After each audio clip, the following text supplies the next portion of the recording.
اور پھر طلبہ کا پیمانہ صبر جو ہے وہ اس قدر لبریز ہوا کہ سوموار کو انہوں نے پورے ملک میں اور خاص طور پر نیپال کا جو دارالحکومت ہے کھٹمنڈو، وہاں انہوں نے ریاستی اداروں کے اوپر چڑھائی شروع کر دی، وزیر اعظم ہاؤس، پارلیمنٹ، ایوان عدل۔ تو ناظرین پھر جب وزیر اعظم نے محسوس کیا کہ یہ تو میرے ہاتھ سے اب سب کچھ نکلتا جا رہا ہے، تو پھر انہوں نے ہنگامی طور پر اعلان کیا کہ میں سوشل میڈیا پر سے پابندی ہٹانے کا اعلان کرتا ہوں، لیکن اس وقت تلک بہت دیر ہو چکی تھی۔ یہ چنگاری جو تھی یہ شعلوں میں تبدیل ہوئی اور پھر ایک آگ بھڑک اٹھی اور پھر اس آگ نے بھسم کر کے رکھ دیا پارلیمنٹ کو، وزیر اعظم ہاؤس کو، وزراء کے گھروں کو۔ ناظرین سوموار کا دن ہنگاموں میں گزرا۔ پھر جو عمومی طور پر ہوتا ہے کہ ان ممالک میں اٹھتی ہوئی آوازوں کو، لوگوں کے غم و غصے کو اور احتجاج کو گولی کی طاقت سے دبانے کی کوشش کی جاتی ہے، خاموش کرانے کی کوشش کی جاتی ہے، چپ کرانے کی کوشش کی جاتی ہے۔ ایسا ہی ہوا نیپال میں، حکومت کے حکم پر پولیس نے نہتے مظاہرین پر گولیاں چلانا شروع کر دی اور سیدھی گولیاں برسائیں، جس کے نتیجے میں 21 جانیں جو ہیں قیمتی وہ ضائع ہو گئی۔ گولیاں چلنے کی دیر تھی کہ پھر نوجوانوں کو کنٹرول کرنا ممکن ہی نہ رہا۔ فوج نے دانش مندی سے کام لیا، سڑکوں پہ آئی، لیکن اس نے جب دیکھا کہ مظاہرین جو ہیں وہ بے بس ان کے سامنے خود کو محسوس کیا۔ اور پھر ناظرین جو کل منگل کے دن کے مناظر دنیا نے دیکھے، انہوں نے ایک عالم کو حیران کر دیا، ایک خوف کا عالم طاری ہو گیا، ایک لرزہ تھا۔ نوجوانوں کا جو بپھرا ہوا ہجوم تھا اس نے آؤ دیکھا نہ تاؤ، ہر چیز کو انہوں نے فنا کر کے رکھ دیا۔ پارلیمنٹ کو جلایا، شعلوں کی نظر کیا، اس کے بعد وزیر اعظم ہاؤس پہ ہلہ بولا اور پھر وزراء کو گھروں سے نکال کر ہجوم نے بری طرح سے مارا۔ اور خبریں آئیں کہ وزیر اعظم جو ہیں وہ ہیلی کاپٹر کے ذریعے سے ملک سے فرار ہونے کی اطلاعات بھی موصول ہوئیں۔ اب وہ گئے کہاں ہیں یہ ابھی تک کوئی اطلاع موصول نہیں ہوئی۔ ناظرین نوجوانوں کا غم و غصہ جو تھا، جو رپورٹ کیا گیا ہے کہ بظاہر اس کے پیچھے جو محرک بنا وقتی طور پر وہ اس لڑکی کا ایک وزیر کی گاڑی سے ٹکر لگنے کے بعد شدید زخمی ہونا، اس پہ وزیر اعظم کا انتہائی نامناسب بیان دینا اور پھر سوشل میڈیا پہ پابندی لگانا، لیکن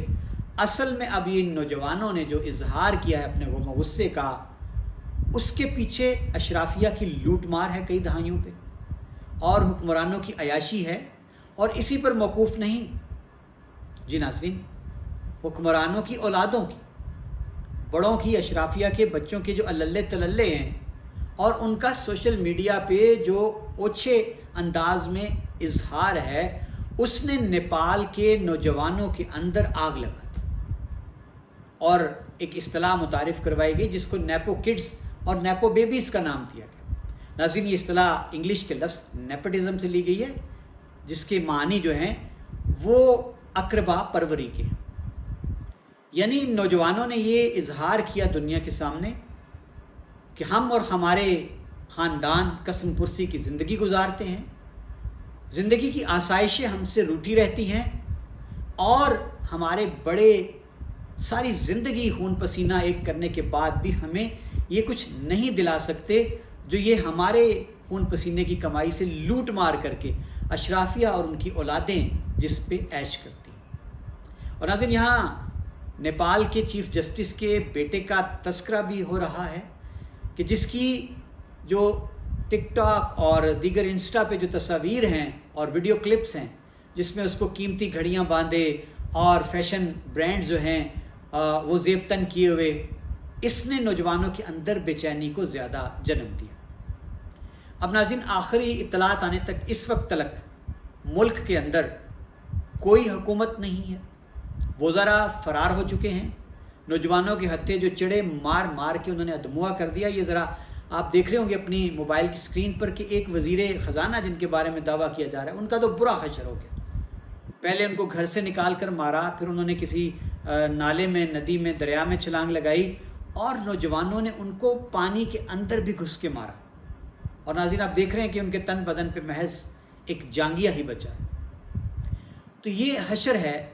یہ مناظر ہیں جو اس وقت نیپال کے۔ ناظرین، یہ سلسلہ اس خطے میں پہلے سری لنکا، اس کے بعد بنگلہ دیش اور پھر انڈونیشیا، یہ ایک لہر اٹھی ہے لوگوں کے اندر جو بے چینی تھی، صدیوں سے جو پستے چلے آ رہے تھے، اور پھر اشرافیہ اور حکمرانوں کی عیش نے مزید اس آگ کو بھڑکایا۔ بنگلہ دیش کا جو ماڈل ہے، کہا جا رہا ہے کہ نیپال کے نوجوانوں نے اپنے سامنے رکھا۔ اور ناظرین، میں نے آپ کے سامنے تمام حالات، واقعات، محرکات رکھ دیے کہ دنیا میں کون سا ایسا ملک ہوگا جہاں محض 2-3 دن کے واقعات ایک ایسے انقلاب کو جنم دیں کہ حکمرانوں کو بھاگتے نہ بنے۔ جی ناظرین، اور اب کچھ لوگ اس کو کوئی اور رنگ دینے کی کوشش کر رہے ہیں، کوئی کہہ رہا ہے بیرونی طاقتوں کی سازش ہے، کوئی اس کو بھارت کی ایجنسی راہ سے جوڑنے کی کوشش کر رہا ہے، جتنے منہ اتنی باتیں۔ لیکن ایک یہ مسلمہ حقیقت ہے ناظرین کہ جب آپ اپنے ملک کی عام عوام کے اوپر جبر کریں گے، ظلم کریں گے، زندگی اجیرن بنا دیں گے، اور ضروریات زندگی کا حصول بھی ان کے لیے آپ انتہائی دشوار کر دیں گے، اور خود آپ کی زندگیاں جو ہیں وہ اللہ تللو میں گزریں گی، آپ کی زندگیاں پرتعیش انداز میں گزریں گی، آپ گھروں میں نہیں محلات میں رہیں گے، اور پھر جب یہ ساری چیزیں آپ کی اولادیں سوشل میڈیا پر ان کی نمائش کریں گی تو پھر لوگ کیسے قابو میں رہیں گے۔ ناظرین، یہ ایک عالم ہے جو آپ کے سامنے میں نے رکھ دیا ہے انقلاب نیپال کا۔ اب بڑی ہی دلچسپ بات یہ ہے کہ پاکستان میں یہ دھڑا دھڑ جو ہے اس انداز کو شیئر کیا جا رہا ہے، سوشل میڈیا پہ اس وقت دھوم ہے اس کی، اور لوگ خوشی کا اظہار بھی کر رہے ہیں، اور کچھ لوگ شاید جلے بھنے جو بیٹھے ہیں پاکستان کے حالات سے، وہ کہیں اس توقع سے ان چیزوں کو شیئر کر رہے ہیں کہ شاید کل کلاں کوئی منظر انہیں بھی دیکھنے کو ملیں گے۔ لیکن یہاں یہ بات واضح کرتے چلیں کہ پاکستان میں ایسے کسی انقلاب کا دور دور تک بھی کوئی پیش خیمہ نہیں، کیونکہ معروضی حالات جو ہیں نیپال کے، اس سے پہلے بنگلہ دیش کے، سری لنکا کے، اور پھر انڈونیشیا کے، ان کا موازنہ پاکستان سے کیا جائے تو ابھی انقلاب ہم سے کوسوں دور ہے۔ کیونکہ ناظرین، ابھی ہم قوم تو بنے ہی نہیں، ہم اجتماعیت میں ڈھلے ہی نہیں، ہم تو اپنی ذات سے آگے تک سوچنے کے قائل ہی نہیں ہیں۔ یہ قوم بٹی ہے ایک دوسرے کو تانے دینے میں، کوئی یوتھیا کہتا ہے، کوئی جالا کہتا ہے، کوئی پٹواری کہتا ہے۔ تو ظلم جو ہے ہمیں تقسیم کر کے جو جابر ہیں، جو فاسق ہیں، جو ظالم ہیں، وہ نسل در نسل ہم پہ کرتے چلے آ رہے ہیں، اور یہ سلسلہ جاری رہے۔ عامر عثمان عادل کو اجازت دیجیے، اپنا خیال رکھیے گا، اللہ حافظ۔